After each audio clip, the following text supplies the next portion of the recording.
Football is a game of skill, strategy, and sometimes surviving the elements. From blizzards that turned fields into ice rinks, to fog so thick you couldn't see the end zone, these are the times Mother Nature completely ruined NFL games. Let's dive into the wildest weather moments in football history.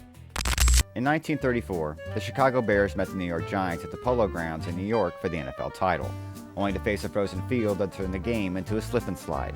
A freezing rain the night before had iced over the turf. Players could barely keep their footing in standard cleats. By halftime, the undefeated Bears were handling the conditions better, leading 10-3. In a desperate ploy, the Giants sent an assistant to a nearby college to get sneakers from the basketball team to gain traction. The improved footing changed everything. New York scored 4 unanswered touchdowns in the fourth quarter, turning a slippery deficit into a 30-13 victory. Thus, the game became immortalized as the sneakers game. It highlighted how a simple change in footwear, prompted by the extremely icy conditions, could alter a championship outcome. On December 19, 1948, Philadelphia was hit by a full-blown blizzard just in time for the NFL championship. Over a foot of snow fell across the city that day, and Shai Park's field was buried. Players from both teams had to help grounds crews pull the tarp off because of the weight of the snow. Kickoff was delayed by 30 minutes, and even with floodlights turned on at midday, visibility was low. Eagles star Steve Van Buren nearly missed the game.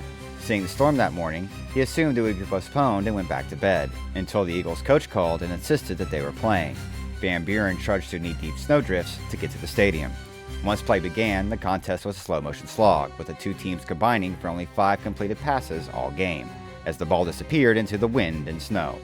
Early in the fourth quarter, an Eagles fumble recovery set up Van Buren's 5-yard touchdown run, the only score in a 7-0 Philadelphia win.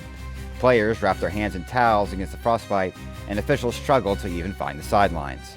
The Blizzard Bowl proved that even a near whiteout couldn't stop football, though it made for a truly old-school, grinded-out championship. The 1967 NFL Championship game in Green Bay between the Packers and Cowboys is known as the Ice Bowl, and for good reason.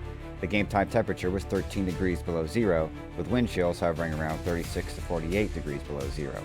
It remains the coldest NFL game on record. The brutally low temperature actually froze the turf solid, with an underground heating system failing, creating an ice rink instead of a football field. Players' breath froze on their faces, and whistles stuck to referees' lips, with the officials resorting to shouting signals. Several players and fans suffered frostbite. The University of Wisconsin's band tried to perform at halftime, but had to quit when their woodwind instruments froze solid. Because of the conditions, the game was a classic defensive battle, with frozen hands dropping passes and runners finding no footing on the ice. The Cowboys and Packers traded the lead, and in the final seconds, with the field crusted in ice, Green Bay quarterback Bart Starr executed a famous quarterback sneak behind guard Jerry Kramer's block to score the winning touchdown. Starr later admitted that his team was freezing to death in the huddle. The Packers' 21-17 victory, literally forged in ice, exemplified grit in wretched conditions. The Ice Bowl is so storied that books have been written about that day when the weather was as much a protagonist as Lombardi or Landry. The January 1976 AFC title game pitted the Oakland Raiders against the Steelers in Pittsburgh, and while the mercury wasn't record-setting, the weather was a major factor. A bitter cold front with high winds hit Pittsburgh the night before the game, causing rain to turn to sleet and then freeze. Grounds crews attempted to keep the field covered and even ran heaters under the tarp, but wind gusts tore the tarp away, allowing rainwater to freeze on parts of the artificial turf. By kickoff, the field's sidelines and portions of the middle were essentially sheets of ice. Players slipped constantly, and route running became an adventure. Oakland was a vertical passing team, but the icy footing negated their speed. In fact, both offenses struggled, as there were a total of 12 turnovers as the ball was hard as a rock and players couldn't cut without sliding. The Steelers had accused Oakland of watering down their field in a previous playoff, and now Oakland accused Pittsburgh of gamesmanship with the ice. While the truth is debated, Pittsburgh handled the conditions slightly better, grinding out a 16-10 win. Afterwards, Raiders owner Al Davis dubbed it Ice Bowl 2, convinced the Steelers had deliberately iced over the sidelines to blunt Oakland's passing. Whatever the cause, this frigid, turnover-filled slugfest demonstrated how little ice, and a lot of wind, can derail even two high-powered teams. Southern California isn't known for rainstorms, but on December 26, 1977, a rare downpour turned the Los Angeles Coliseum into a mud pit for the NFC playoff game between the Vikings and Rams. It had been raining since the night before and had left the grassy field a soggy mess. Players' cleats churned the turf into thick mud almost immediately. With the field rapidly deteriorating, Minnesota executed a clever strategy. Knowing the footing would only get worse, they came out throwing early. Backup quarterback Bob Lee, who was in for an injured Fran Tarkington, led an opening touchdown drive before the field turned into pure sludge. After gaining a lead, the Vikings relied on power runs and avoid risky lateral movements. The Rams, on the other hand, struggled to adjust their timing routes in an ankle-deep mud. On a crucial 4th and 2, LA star runner Lord McCutcheon stopped short. The Vikings won 14-7, sliding their way to victory. The Mud Bowl proved that even in sunny California, Mother Nature can create classic mud-caked football lore. January 1981 in Cleveland brought a bone-chilling cold that set the stage for one of the Browns' many heartbreaking moments. The Browns hosted the Raiders in an AFC divisional playoff on the day when the temperature was about 0 degrees, with a brutal wind whipping off of Lake Erie. The field at Cleveland's old municipal stadium was frozen concrete, and cleats wouldn't bite into the rock-hard turf.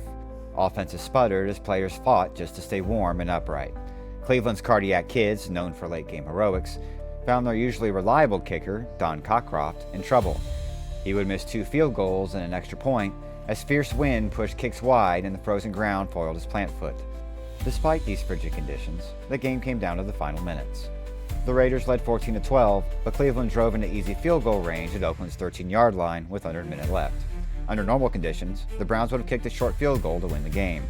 But with Cockcroft's struggles and the unforgiving cold, Browns coach Sam Rutigliano made a fateful choice.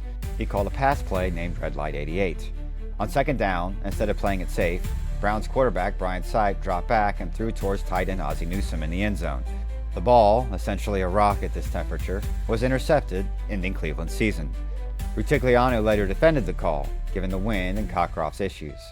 In short, the weather directly altered Cleveland's strategy, showing how sub-zero cold can change a coach's decision from a chip shot kick to a high-risk pass. Red Light 88 remains infamous in Browns lore, all stemming from a day when the cold and wind froze one team's Super Bowl dreams. 1 week after the Chargers won an overtime thriller in sunny Miami, they traveled to Cincinnati for the AFC Championship on January 10, 1982, and straight into the deep freeze. The conditions at Riverfront Stadium were so extreme that this game earned the name the Freezer Bowl. The temperature was 9 degrees below zero, but the wind was the real story. Gusts around 27 miles an hour produced a wind chill of 59 degrees below zero. It was colder than the Ice Bowl in terms of how it felt on the field. Chargers quarterback Dan Fouts, a California native, was seen on the sideline with icicles hanging from his beard, and quarterback Ken Anderson of the Bengals suffered frostbite on his ears during the game. Cincinnati's coach, Forrest Gregg, had wisely allowed his players to wear anything warm, even if it didn't fit with the standard uniform, while Chargers coach Don Coryell insisted his team stick to their normal gear. The fierce wind made passing and kicking challenging. Fouts' high-flying Air Coryell offense was grounded, managing only 7 points. Meanwhile, the Bengals, who were more used to the December cold, ran the ball effectively and built a lead. By halftime, San Diego tight end Kellen Winslow was being treated for the beginnings of frostbite on his toes. The Bengals would go on to win 27-7, dominating a team that just a week prior had played in 80-degree heat, a 100-degree temperature swing that proved too much. In the Freezer Bowl, the weather truly was the third team on the field, sapping the Chargers' strength and propelling Cincinnati to its first Super Bowl.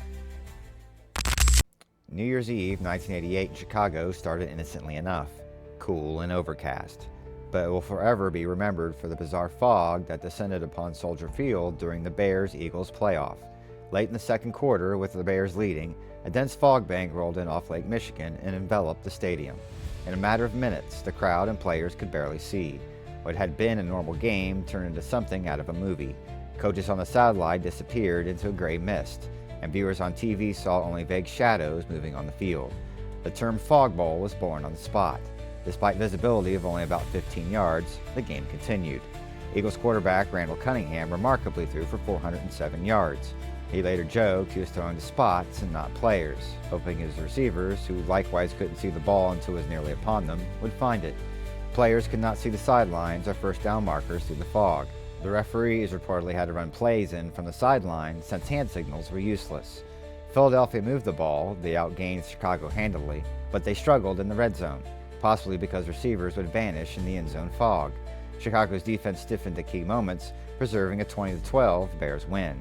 Announcers Vern Lundquist and Terry Bradshaw admitted they couldn't see anything from the booth.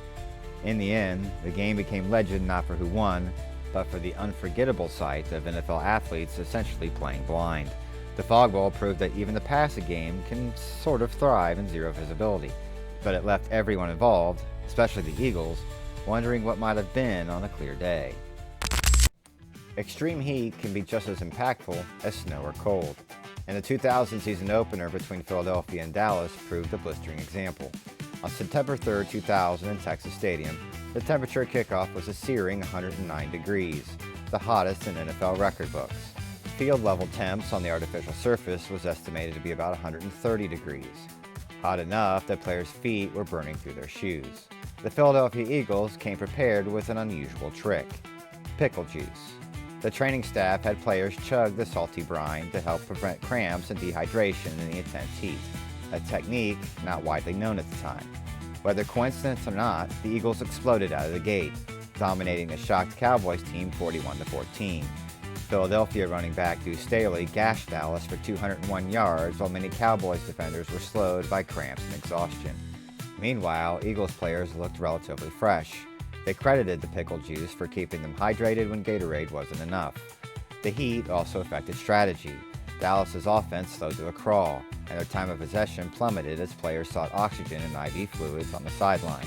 By contrast, the Eagles pushed tempo, knowing the Cowboys were wilting.